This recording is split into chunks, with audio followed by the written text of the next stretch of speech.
Hey guys, and welcome to my rundown slash refresh of Alan Wake Remastered. To be clear, this is not going to be a lore video, but it is just going to go over the game in a condensed format. Now, I'll give you a chance to stop right here if you actually do want to go watch my playthrough of Alan Wake Remastered. There will be a card in the upper right hand popping up sometime around now that will take you to the playlist. You still here?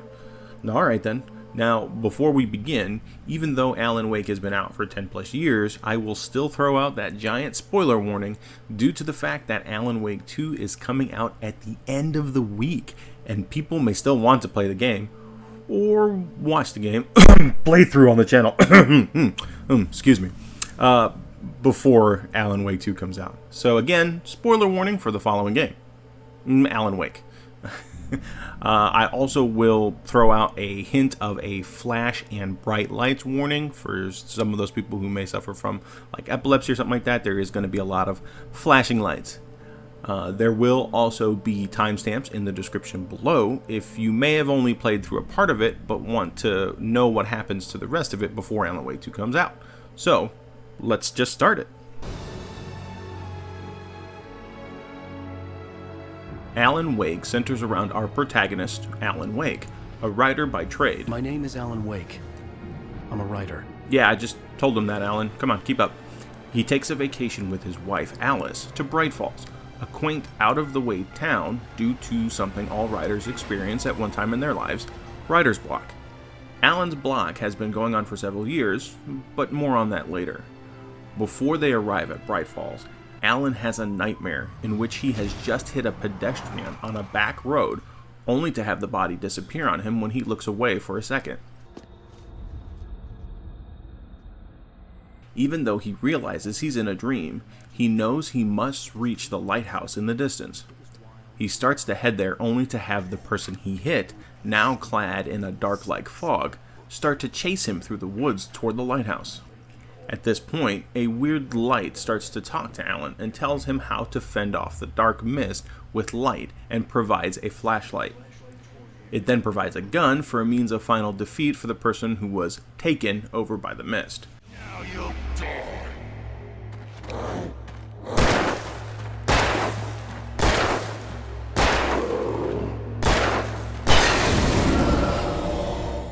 Alan travels through the woods and makes it to the lighthouse, at which point he is woken up by Alice, informing them that they have arrived in Bright Falls. Shh, baby, just another nightmare. Once in Bright Falls, Alan goes to the diner in town to meet Carl Stuckey in order to get the keys to the cabin they are renting. Once in the diner, Alan meets several residents of Bright Falls, including Rose the waitress, Rusty the park ranger, the Anderson brothers, Tor and Odin, and Cynthia Weaver, a weird lady with a lamp. The last two become more important later on. I'm looking for Mr. Stuckey. Carl Stuckey? Carl? Oh, of course, Mr. Wake. He must have gone to visit the restroom. Alan was told that Stuckey may be in the bathroom, so he goes back there only to run into a strange older woman. She says Stuckey is ill, but she has the key and instructions to the cabin in Cauldron Lake. Weirded out, Alan takes the keys and leaves the diner as Alice pulls up and they drive off, unaware that Stuckey had run out of the diner trying to give them keys to the cabin. Your keys! Upon arriving at the cabin, Alice reveals the underlying reason for bringing them here was so that Alan can get help from a known celebrity psychiatrist, Dr. Emil Hartman. They argue... Wait, they didn't notice that old lady? Alan storms off, only to rush back to the cabin after Alice screams. Alice? He arrives just in time to see the suspicious old woman drag Alice into the water, in which he dives after her. Alan wakes up in a car that has run off the road, unaware of how he got there. He sees a gas station in the distance and starts to head toward it. He once again sees the bright light that he saw in his dream, which drops a manuscript page with the title Departure written by Alan Wake.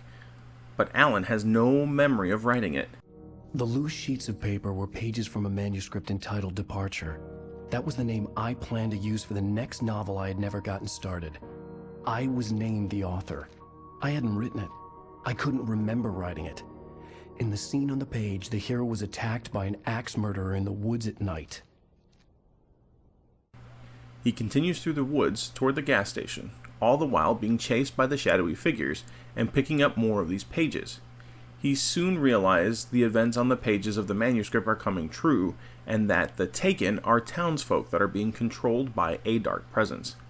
He confronts and kills a Taken Carl Stuckey, and finally reaches the gas station, only to realize a whole week had passed without his knowing, from the time he had gotten to Bright Falls. The Deer Fest had been 2 weeks away when we arrived.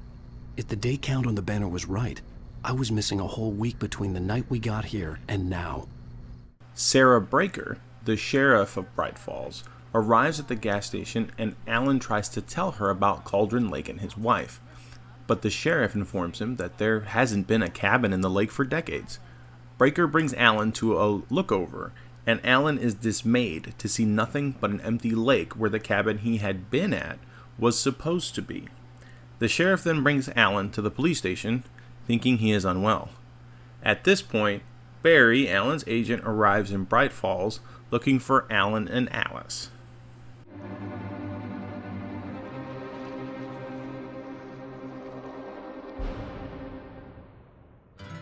A candy-colored clown. At the police station, Alan gets treated for a wound on his head. While talking to the sheriff, Alan receives a call from someone saying they had kidnapped Alice and that they want to meet at a nearby park. Alan rushes to leave the police station, but is stopped by Sheriff Breaker. Dr. Emil Hartman walks into the station and, upon seeing Alan, extends an offer to stay at his psychiatric facility, Cauldron Lake Lodge, to help Alan with his writer's block. Alan, already distressed by Alice's attempt at this, and the fact that she has been kidnapped, refuses with a punch to Hartman's face. Trust me, this guy deserves it, and we'll get to the why later. Barry arrives and slightly diffuses the situation, and then drives Alan to the park lodge to stay while they wait for nightfall to meet the kidnapper. At night, Alan once again battles the Taken, including the park ranger Rusty, to get to the meeting spot. When he arrives, he is helped out by a stranger who turns out to be the kidnapper. The kidnapper demands the manuscript for departure and gives Alan 24 hours to get it, and then disappears.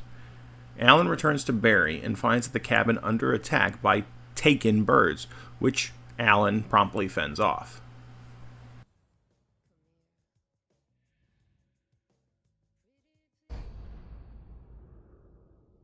Alan and Barry are now trying to figure out how to find more pages when Barry receives a call from Rose saying she has all of the pages and the manuscript. We see that she is being controlled by the suspicious old woman, so we know this isn't going to end well. Sure enough, upon reaching Rose's trailer, Alan and Barry are drugged by the controlled Rose, and Alan has another encounter with both the bright light and the suspicious old woman, who, we learn from Alan himself on a TV screen, talking to himself inside the cabin, is named Barbara Jagger. We also hear the name Thomas Zane, another writer-poet who was in Alan's position years ago, and is now the bright light that has been helping Alan. Alan is confronted by FBI Special Agent Nightingale when they leave the trailer park, but Alan escapes into the woods. The darkness attacks the police officers looking for Alan, and then uses them to attack him. Alan somehow makes it to the meeting place with the kidnapper, but he never shows up. Day turns to night, and Alan gets a phone call from the kidnapper, changing the meeting place. Climbing through a mine while battling more Taken, Alan finally reaches the new meeting point, only to find Barbara torturing the would-be kidnapper. The kidnapper then confesses that he never had Alice. And then as Alan tries to walk up to the man is swept into the dark tornado. Unable to avoid this, Alan is also sucked into the tornado and thrown into Cauldron Lake.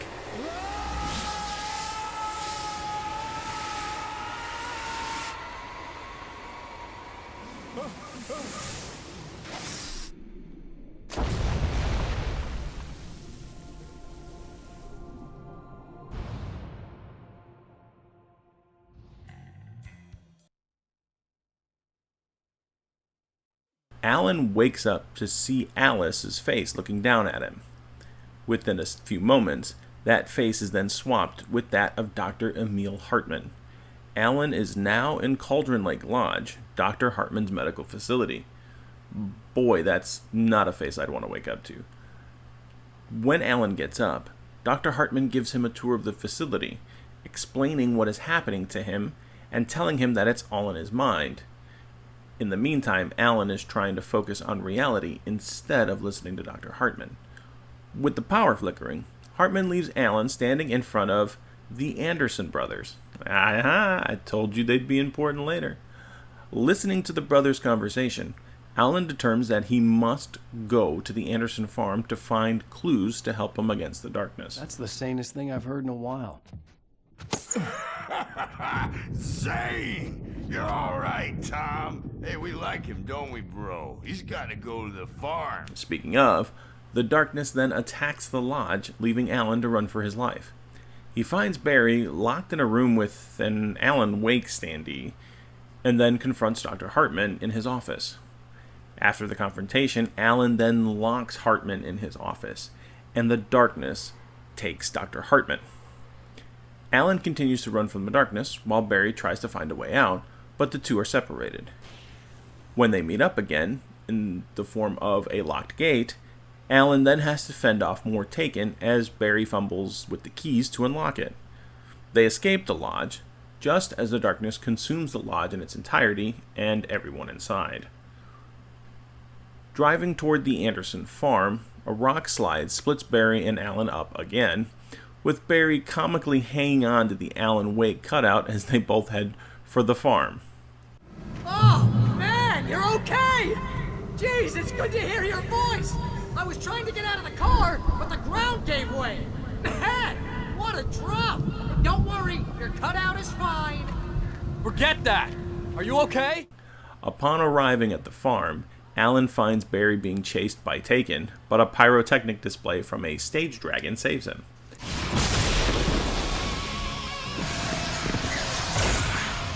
God damn.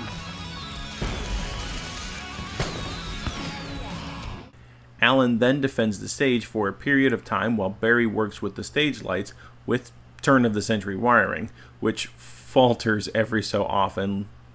Oh, damn it! Goddamn turn-of-the-century wiring! Hang on, Al! I'll get the working again, I promise! They head up to the house and find an album that gives them a clue pointing to the Lady of Light, who Alan recalls as Cynthia Weaver. There's the other important person.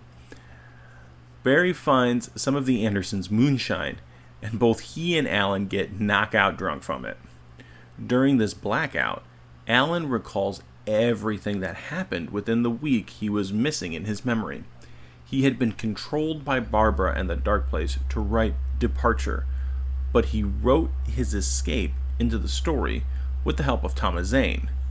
Alan wakes up realizing all of this, but is now face to face with Agent Nightingale, and both he and Barry are dragged off to the police station.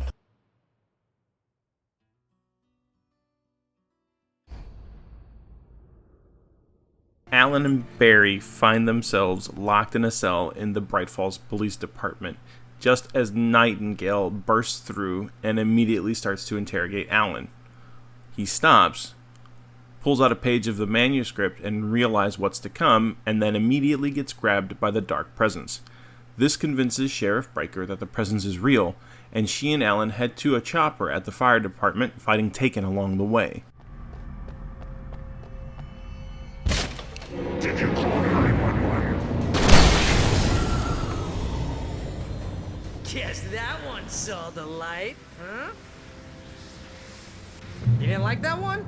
A tough audience. Well, I got plenty more. Barry meets up with them, and all three take the chopper to the dam where Cynthia Weaver is. Nothing ever goes that smoothly, though, and the chopper gets attacked by crows, and Alan is knocked out of the chopper. He heads on foot to the Hydra Dam, and once there meets Cynthia Weaver. After securing the power, both he and Cynthia head to the well-lit room, in which is the item to help Alan defeat the darkness. On the way there, they hear the chopper crash. Alan goes to rescue Barry and Sarah while Cynthia heads to the well-lit room. After fighting more Taken, Alan finds Barry and Sarah, and all three are able to make it to the well-lit room, where Alan gets the clicker, an item he had got as a child to ward off darkness by his mom, who he, in turn, gave to Alice, but was there now due to Thomas Zane writing it into his story. So, kind of like a writing inception? Rightception? Anyway, Alan now has a way to get to Alice. He can finish this. I can get to her now. I can finish this. I just said that.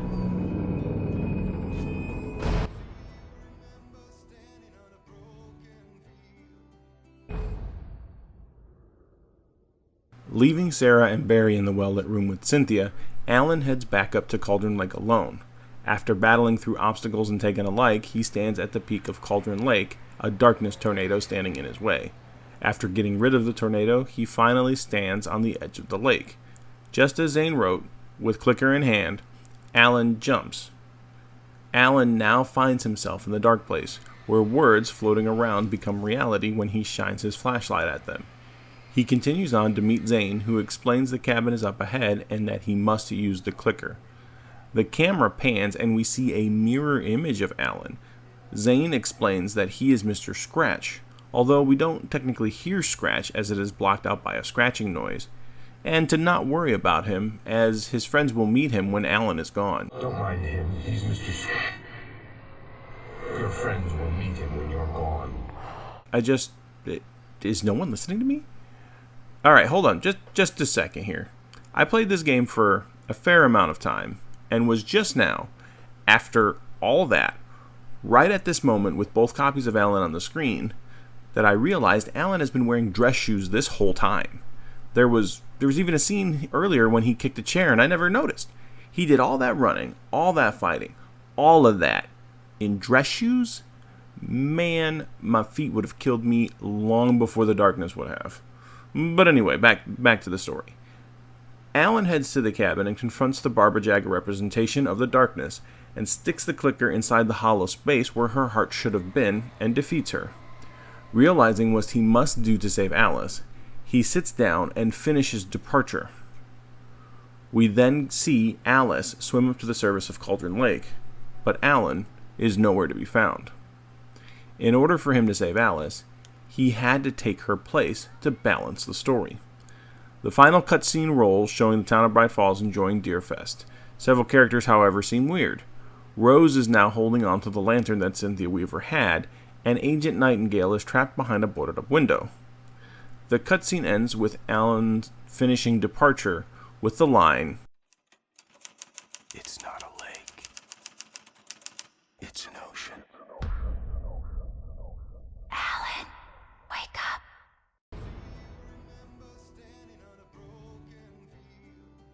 Now, the DLCs The Signal and The Writer continue Alan's story within the Dark Place. The Signal has Alan back in Bright Falls, but not quite how he remembers. Things are distorted and confusion. Alan sees himself on TV strewn about. As he goes through the town while being attacked by Taken, Alan realizes the things he says on the TVs are coming true.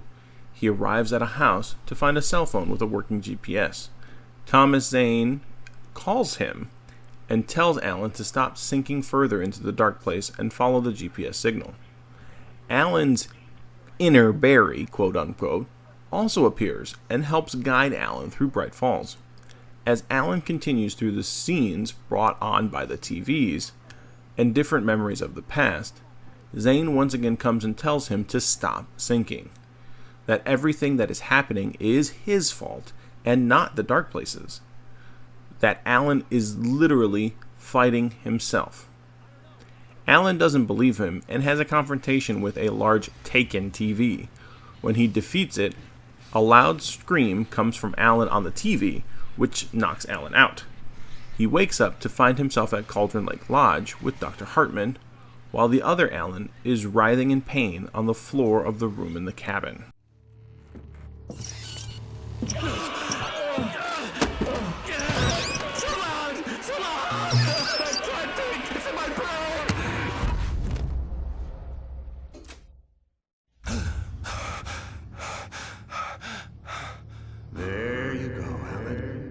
apartment. It's all in your head. You've been making it up. Really, Wade. Come on. Your delusions are your delusions.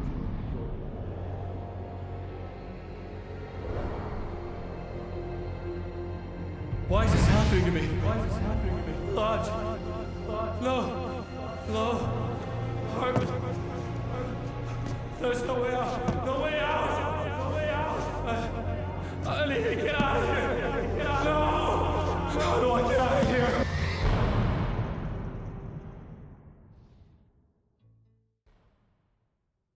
In the DLC episode The Writer, Alan now finds himself back at Cauldron Lake Lodge, stuck behind a gate, talking to the vision of Barry similar to what happened in the real world. This time, though, Alan realizes that he is in the dark place, and that he is fighting himself rather than it. He navigates through puzzles involving light, a maze, and finally gets to Barry. After a small talk, Alan heads to the lodge's courtyard, only to find it full of the Anderson farm lights and pyrotechnics. He has a similar standoff here, while the unreasonable Alan narrates events from a pile of TVs in the center. The lodge doors are blown open, and Alan walks through to find Zane floating outside. Zane tells Alan that he must now reach himself in order to stop himself. Alan then grabs a manuscript page left by Zane, and words come forth which Alan can shine his light on to expose what the word was, thus creating a bridge toward the lighthouse. Zane appears again to have another small talk with Alan. The part of you that is in control is in the cabin, dreaming and insane. I don't think I like that.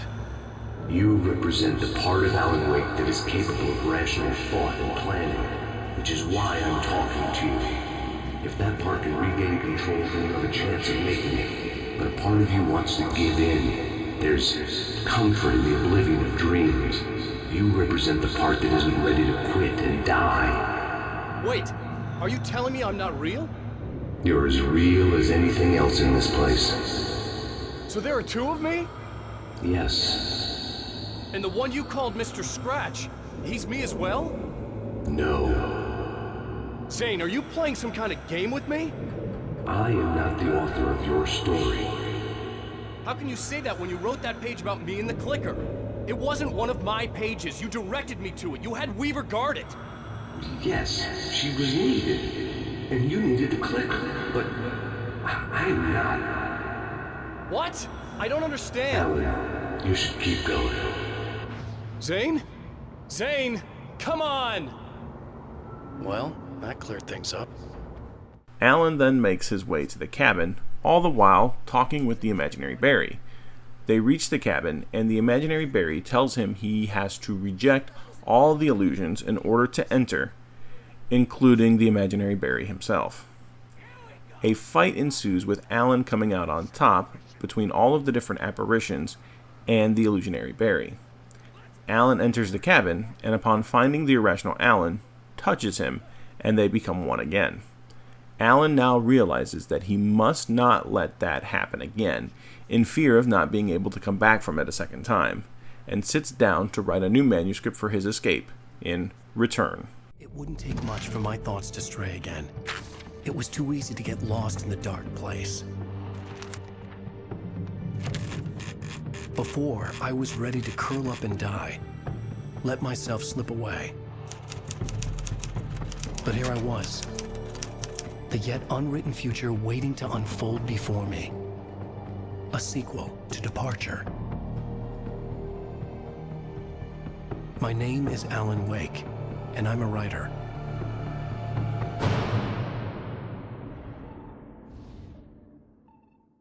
And that's it for Alan Wake.